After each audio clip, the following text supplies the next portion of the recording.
కొన్నిసార్లు నువ్వు ఏడుస్తావు, ఏడుపు వస్తుంది, నీకు అవసరమే అది, రావాలి నీకు ఏడుపు, నీ కళ్ళు కన్నీళ్లు కార్చాలి, అది దేవుడు చూడాలి, ఆయన కదలాలి.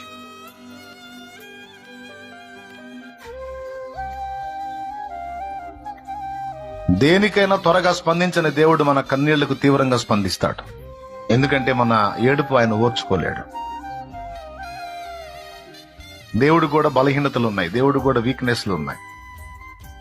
దేవుడు వీక్నెస్ పాపం చేయడు. దేవుడు వీక్నెస్ న్యాయమే చేస్తాడు కానీ అన్యాయం చేయడు, అది ఆయన బలహీనత.